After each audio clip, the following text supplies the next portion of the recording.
बिस्मिल्लाहिर्रहमानिर्रहीम। अस्सलाम वालेकुम व्यूअर्स। सालवे इतालिया जनाब, कैसे हैं आप सब लोग? उम्मीद है ठीक ठाक होंगे। सर्दियां आए और सरसों का साग खाए बगैर गुजर जाए, ऐसा नहीं हो सकता। चलें, आज मैं आपके लिए लेके आई हूँ सरसों का साग और साथ मकई की रोटी।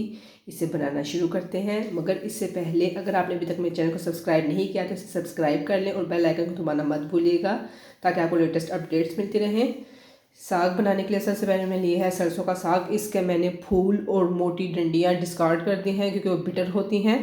खाली लीव्स हैं ये 1 kg। ये पालक है, पालक के पत्ते 1/2 kg। इसकी भी डंडियाँ मैंने डिस्कार्ड कर ली हैं।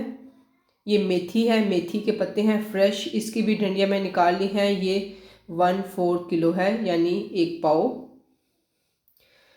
इन सब चीज़ों को मैंने वॉश कर लिया है। अब मैं इन्हें चॉप कर लूँगी। चॉप करने के बाद एक देगची में मैं लूँगी तकरीबन 2 कप पानी। इसे गर्म होने दें। गर्म होने के बाद तमाम अपनी ग्रीन वेजिटेबल्स इसमें डाल दें। अगर आपके पास बाथों का साग है तो वो भी इसमें ½ किलो ऐड कर लें। मेरे पास एक्चुअली यहाँ पर अवेलेबल नहीं होता, इसलिए मैंने नहीं किया। सब ग्रीन्स को मैं स्ट्रेट अवे इसमें डाल दूँगी। मैंने अभी नॉन स्टिक पैन का इस्तेमाल किया है। जब ये थोड़ा सा कम हो जाएगा तो मैं इसे मिट्टी की हांडी में डाल दूँगी। गार्लिक ली है मैंने 8 क्लोव्स, लहसुन, ग्रीन चिली, सब्ज़ मिर्चें 6 से 8। इसको मैं ढककर लो फ्लेम के ऊपर पकाऊंगी तब तक जब तक इसका पानी कम हो जाए। बीच बीच में से चम्मच हिलाते रहें। ये साग इसका कम हो गया है, देखें नीचे बैठ गया है सारा। अब मैं इसे मिट्टी की हांडी में कन्वर्ट कर दूंगी। मैं इसे मिट्टी की हांडी में कन्वर्ट कर दिया है। मैं इसे बीच बीच में हिलाती रही थी बार बार। ओवरनाइट मैंने इसे कुक किया था बिल्कुल लो फ्लेम पे। इसका पानी बिल्कुल कम रह गया है। अब ये हमारे घोटने के लिए या ब्लेंड करने के लिए रेडी है। मैं इसे आज हाथ से घोटूंगी, आप इस ब्लेंडर का भी इस्तेमाल कर सकते हैं। इसे चूल्हे के ऊपर रख के घोटना मुश्किल होता है क्योंकि इसके नीचे से घुलाई होती है। गांव में इसके लिए बाकायदा नीचे एक स्टैंड होते हैं जिसमें रख के ये स्टक हो जाती है हांडी, और इसे ईजिली घोटा जा सकता है। मेरे पास एक्चुअली अवेलेबल नहीं था, इसलिए मैंने इसे घोट रही हूँ। इसलिए मैंने इसमें डाला है नमक 2 टीस्पून। 10 मिनट के लिए मैंने इसे घोटा था, उसके बाद मैं नमक डाल रही हूँ। अब मैं इसमें डाल रही हूँ मकई का आटा 2 टेबलस्पून। मकई का आटा 2 हिस्सों में डालें, 1 टेबलस्पून में डालिए। इसे मैं घोटूंगी। डालते साथ ही इसे घोटिएगा अच्छी तरह, वरना इसकी फुटकियाँ बन जाएंगी। हाली आप इसे चूल्हे के ऊपर भी घोट सकते हैं, लेकिन जब आपने मकई का आटा डालना है तो फ्लेम आपने लाजमी ऑफ करना है, वरना इसकी फ़ौरन घुटलियाँ बन जाएंगी। अब मैं बाकी का आटा इसमें ऐड कर दिया है और मैं डालते साथ ही इसे घोट रही हूँ। 10 मिनट मैंने ये पहले घोटा था, 10 मिनट अब घोट रही हूँ। टोटल 20 मिनट्स मैंने इसे घोटा है सारा। आप चाहें तो हैंडी बीटर का भी यूज़ कर सकते हैं।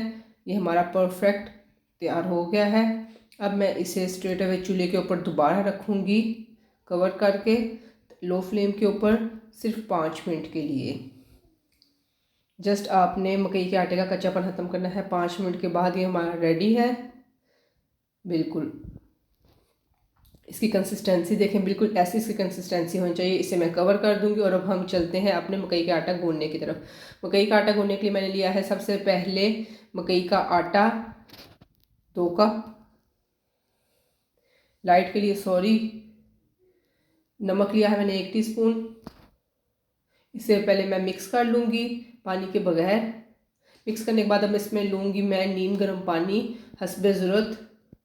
थोड़ा थोड़ा करके डालिए, गूंदते जाइए और ज़रूरत हो तो ले लें। अच्छी तरह इसे गूंद लें, हाथों की हील्स के साथ इसे गूंदें। एक बिल्कुल सॉफ्ट और स्मूथ डो तैयार कर लें। हमारी डो तैयार है। अब मैं इसके पेड़े बनाऊँगी। इसे यूँ हाथ में लेकर इसे जस्ट एक बाइंडिंग देनी है आपने। इसे बाकायदा पेड़े की तरह नहीं आपने इसे करना। एक बाइंडिंग दे दी जस्ट इतना सा करके। अब मैं 2 हैवी प्लास्टिक शीट्स ली हैं, इन दोनों के दरमियान में मैं ये रख कर तो इसे दूसरी से कवर कर दूंगी इस तरह।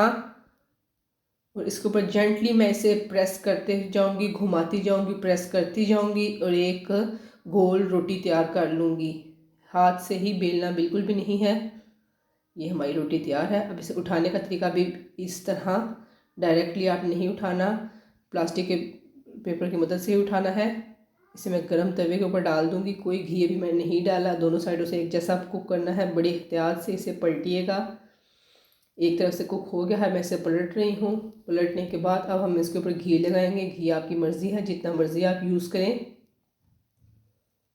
बहुत ही हल्के हाथों से इसे पलटते हैं वरना रोटी टूट जाती है।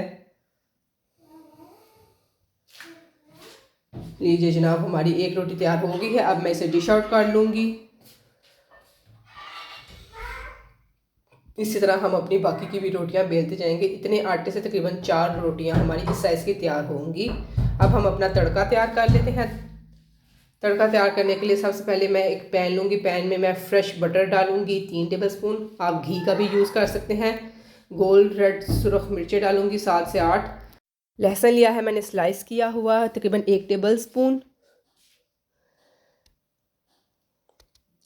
अदरक ली है मैंने 2 टेबलस्पून जूलियन कटिंग में। इसे डाल के मैं इसे गोल्डन फ्राई होने दूंगी। ये हमारी सारे कुछ गोल्डन फ्राई हो रहा है, ये रेडी हो गया है हमारा। अब मैं इसे स्ट्रेट अवे साग के ऊपर उंडेल दूंगी सारा। ये जनाब हमारा तड़का रेडी हो गया, इसे साग के ऊपर डाल दें।